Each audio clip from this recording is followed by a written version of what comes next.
Good afternoon, everyone, and thank you for joining today. My name is Sharma Aiken. I serve as the Title I Part A of State Education Agency Foster Care Point of Contact.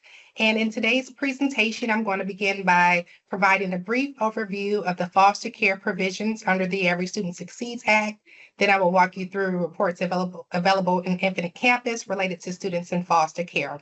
I'll also share some important dates and demonstrate how to navigate the school report card website to access disaggregated data and compare outcomes between foster care and non-foster care students.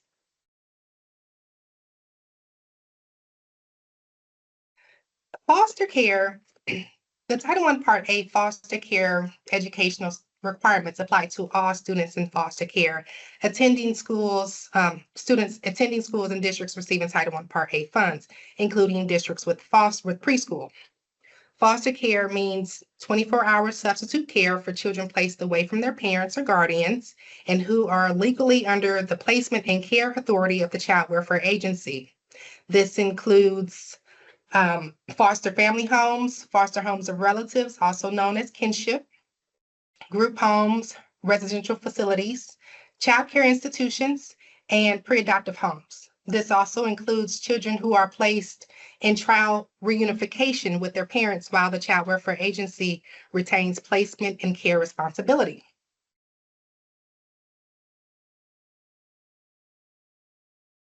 Here are the requirements under the Elementary and Secondary Education Act, also amended by ASSA.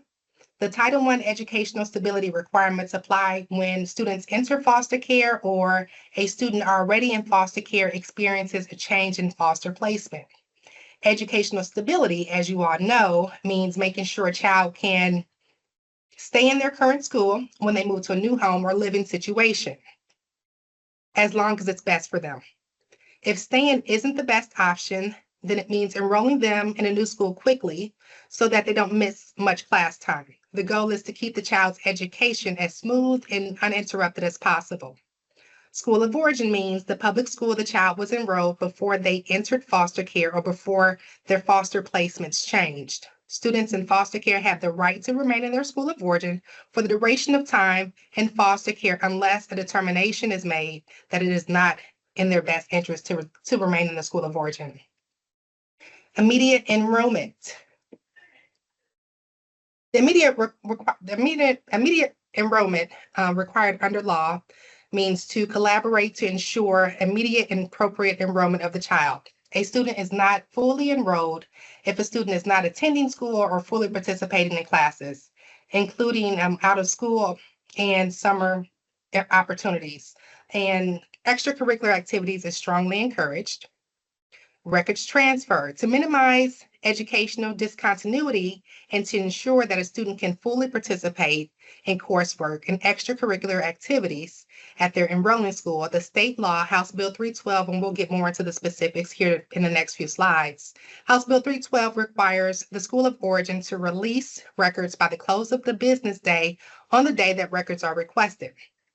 Every district is required to assign a foster care liaison, and LEAs receiving Title I funds must coordinate with the Child Welfare Agency to ensure transportation is provided to and from the school of origin. Cost of transportation cannot be a factor in determining the best interest of the child for an enrollment decision.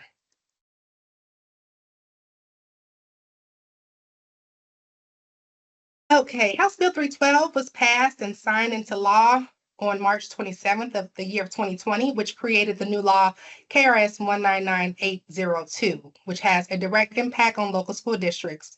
The legislative requirement states that a child's caseworker shall immediately contact the receiving district to inform the district of the pending enrollment changes. The caseworker must either accompany the child and the foster parent to the new school to enroll the child in the new school or call during the day of the enrollment to assist with the enrollment, to share information related to the child's unique needs and prior experiences that may impact their education, to also identify and prevent disruptions in any instructional or support services the child may have been receiving prior to that time, including but not limited to medical and behavior health history and individual service plans. So in addition to the Child Welfare Agency caseworker's role, The legislative requirement also implements specific limits on turnaround times for local school districts to request and transfer educational records of students in foster care. When a student in foster care changes schools, the enrolling school must immediately submit a records request to the previous school to obtain academic and other records, and the previous school must immediately provide the new school with all the records in the student information system by the end of the working day that the day of the request was received. If the record is incomplete, the district will have 3 days to send the complete record. It also is important to note that the law states that the child's caseworker shall be granted access to all educational records on a confidential basis in order to facilitate the proper transfer, enrollment, and educational placement of the child. It's vital for district staff that send and receive records to become familiar with and remain in compliance with the timeframes to request records, transfer, as well as the time it takes to release records. This ensures that our most vulnerable students are enrolled in school and records are requested and released in a timely manner. We want to prevent a loss of records, loss of credits. Districts need to ensure that the person assigned to Infinite Campus, that this person is transferring records in accordance with the law. This has been a major concern, especially for students in the alternative setting, as well as this population of students as well.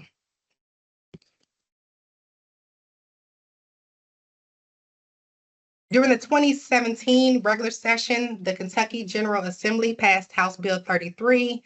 The legislation created Law KRS 620-146. Here are the key points. The Child Welfare Agency must verbally notify the principal, assistant principal, or guidance counselor of the school in which the child is enrolled of the names of the persons authorized to contact the child at school.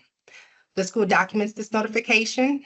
Changes in contact or removal authority must be noted in a hard copy format, or electronic records must be maintained by the district and communicated to all district personnel as appropriate. Then the Child Welfare Agency provides information in writing within 10 calendar days.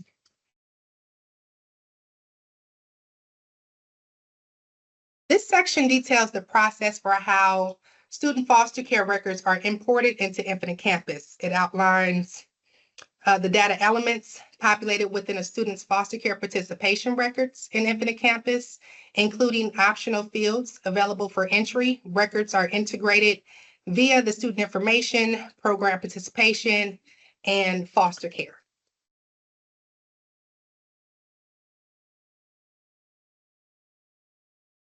Here's the foster care import process. So the Kentucky Department of Education receives and disseminates foster care data from the Cabinet for Health and Family Services on a weekly basis. Records are accessible to all districts with an enrolled foster care students. Foster care records generated by state are in view only for district personnel. The CHFS, or the Child Welfare Agency data, does not include school of origin information. This field will remain blank. State-generated records do not supersede or override district-created records. Only state-created records are utilized for state and federal reporting. District-created records are not maintained by the automatic process and must be manually updated if created.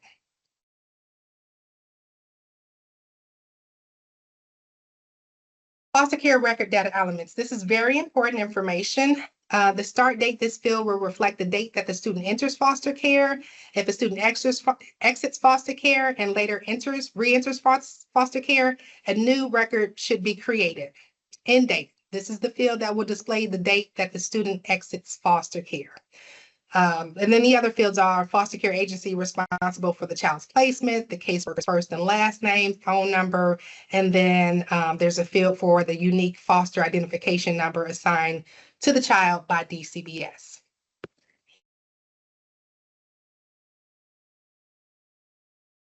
Optional data elements. There are some optional data entries that districts can add information in, such as the district can provide the name of the school district where the student was enrolled prior to placement in foster care. You have that information, or any additional relevant details pertaining to the student's placement. It is not used for federal reporting.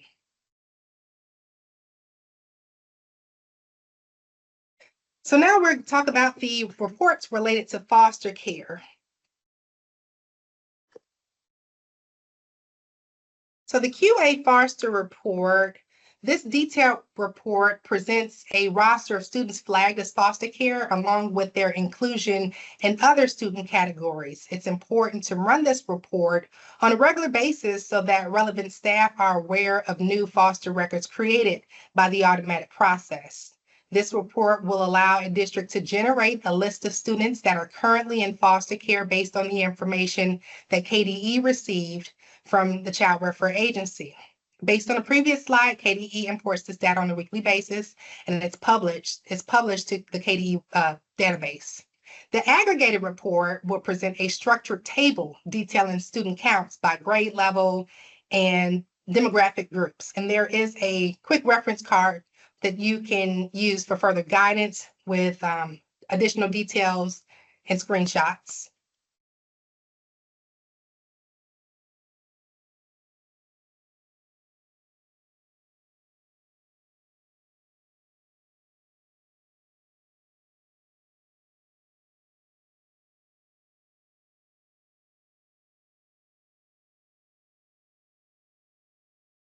Okay, the QA foster detail report usage. You can retrieve a list of students identified as being in foster care based on data provided by the Child Welfare Agency. Remember, school reports and federal reports only use state reported records.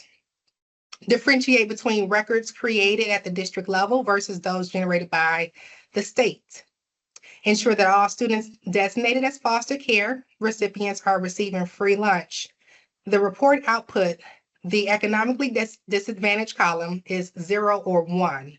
1 equals yes or true, and 0 equals no or false. Students whose records have 0 for economically disadvantaged must have a FRAM record updated to free lunch status. This will require the foster care liaison and the FRAM coordinator to collaborate to ensure the student in foster care receives free lunch.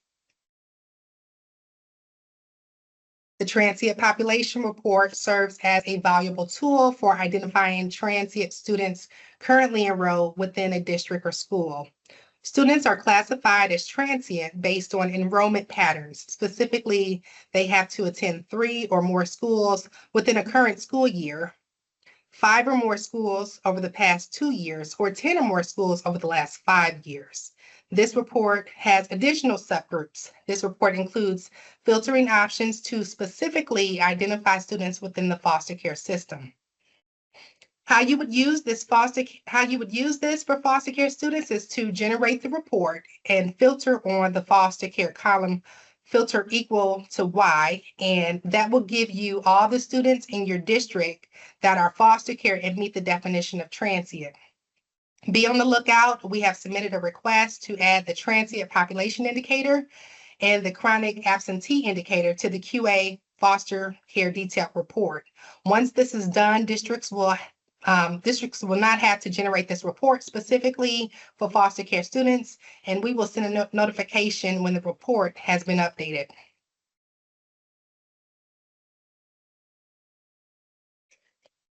The detailed student performance monitoring report provides a comprehensive overview of students enrolled in the selected school or district. It includes demographic information, behavioral data, attendance records, grades, response to intervention metrics, on track to graduation indicators, and early warning scores.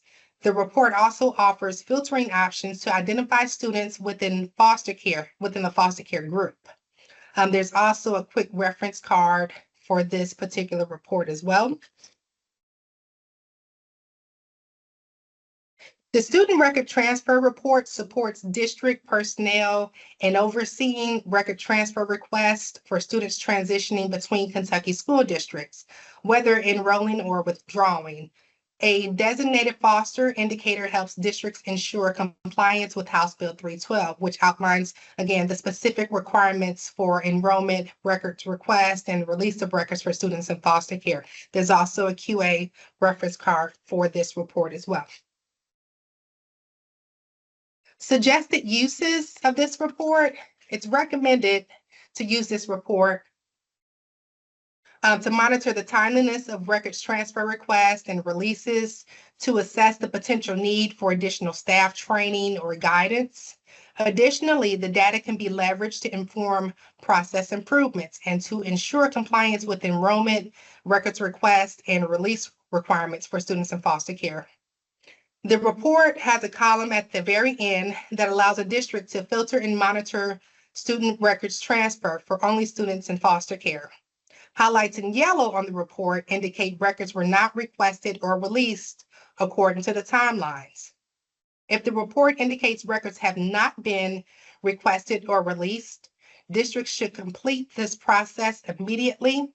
This will not decrease the count of days on the report or the average, but the days will no longer accumulate. The amount of days in the average should be used to inform and monitor timeliness of the student record transfer process within your schools. Use the data to inform where technical assistance may be needed and staff completing the student record transfer process.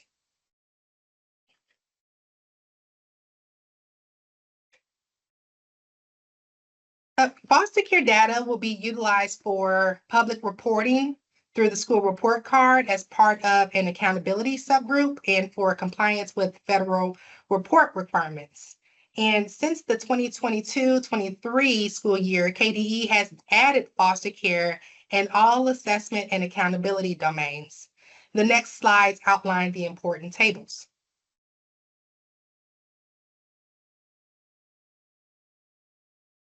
Here's how you would navigate from the school report card, sorry.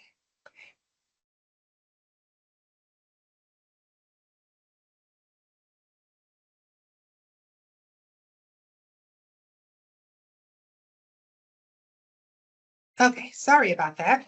Here's how you would navigate from the school report card page. Once you get to the KDE's website, go to the school report card. The school accountability domain, the assessment participation section provides participation rate data. Graduation rate section provides 4 and 5 year graduation rate data. Both of those are disaggregated by foster care and non-foster care.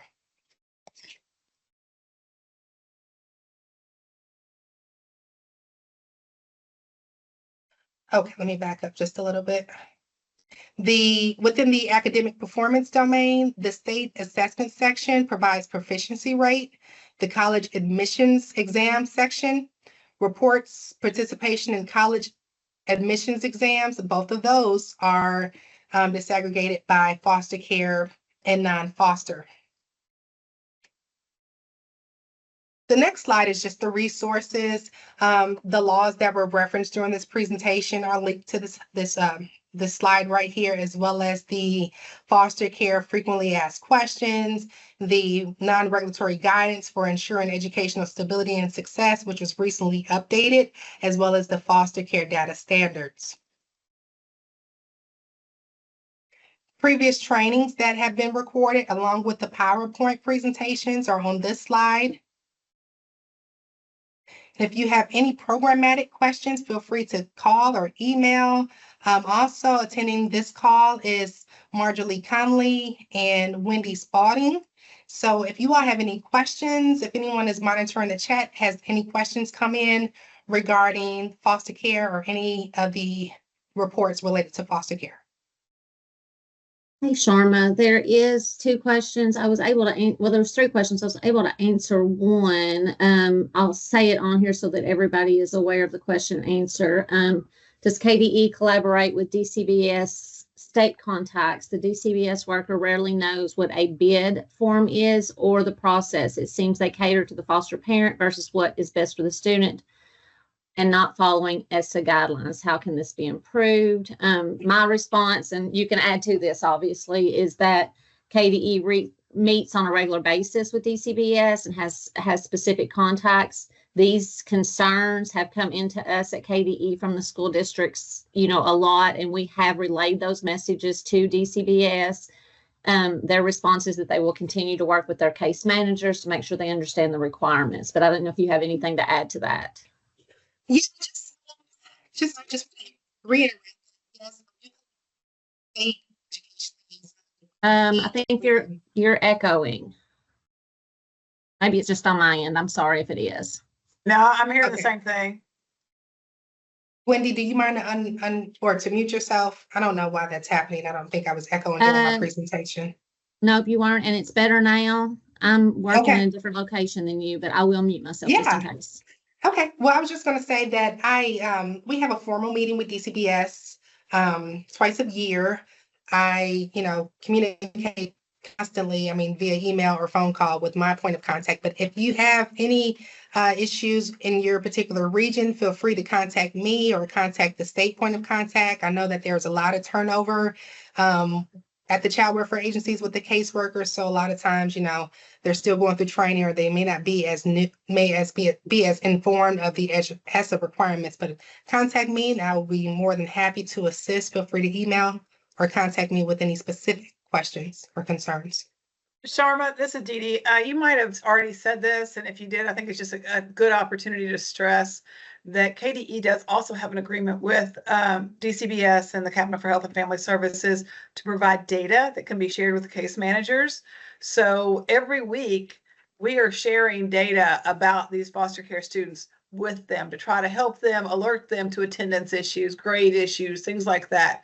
So they should have a lot of that data. That was done under the Uninterrupted Scholars Act exception under FERPA that allows us to provide that to help serve these students. And also, it's more importantly to benefit the students, to get the information into the hands of DCPS quicker without them having to come to you and ask for copies and things like that. And they are loading that into a system that their case managers should have access to. So I just want to remind folks, or other folks may not be aware of that, but that is an ongoing piece of work in addition to them sending us, the foster care students. Based on that, we send them back information on those students. That's great, Dee Dee. There was two questions, Sharma, that I think you'll definitely, I kind of held off on. I think there are more things that you'll be able to answer quicker and better. But we have a student in foster care that needs to be in a school to get to and from their daycare by bus due to the foster parent's work schedule. Should the student attend the school where they can attend and be transported by the bus to and from school to the daycare, or do we need to provide a bus to the daycare since they are in foster care? That's kind of outside of the ESSA requirements. Okay. So I would suggest if you can email me directly, we can have more conversation. But you're talking about after school transportation to a daycare because the parent is working. That's outside of the umbrella of ESSA. So give me a call or send me an email. We can chat more about making sure that folks are informed of the ESSA requirements and understanding what's required under ESSA. Yeah, sometimes some of these questions are so specific that maybe they need to be, reach out to Sharma for those specific questions. The other one may be kind of the same. I'll read it anyway. If the school of origin district is primarily walking distance, do they have to provide transportation for the foster student living in a neighboring district? What should we do if the school of origin refuses to transport? So that's two questions. Okay, let me make sure I understand the question. The question is not coming from the school of origin school, correct? Mm-hmm. The question is coming from. So I think, if I'm reading it correctly, and this this is Mark Riley. I think he's in Boone County, but he may need to reach out to you to get this because I think it is kind of a specific thing. I'm reading it as the foster student is living in a neighboring district, but the school of origin is a district in which students walk to school. Okay. Is the place where the student is living required to enroll the student and transport the student if they live in a district that is walking? I think we'll just have him reach out to you directly. I don't think that will affect a lot of districts. So Mark, we'll get back with you on an answer. Okay, and then once I get the question and understand the logistics, I can put it in a Q&A. If you all are going to send out some Q&A answers later, we can do that. Yes, that's true too. Okay. All right, there's one more. We frequently have DCBS workers asking us about attendance grades and behavior data. If they have access to this data in a different format, what is the name of the system where we can refer them? Is that Twist? I think that's the name of the DCBS system is Twist. I think it is, but we can verify that and make sure that's in the final Q&A. But I think Okay. Twist is right. You came up with it faster than I could have. And once you said that does sound right. Okay. All right. Thank you. Sharma, that's all the questions. Sorry to interrupt you. Okay. All right. Well, thank you all so much for having me this afternoon. If you have any further questions, feel free to contact me.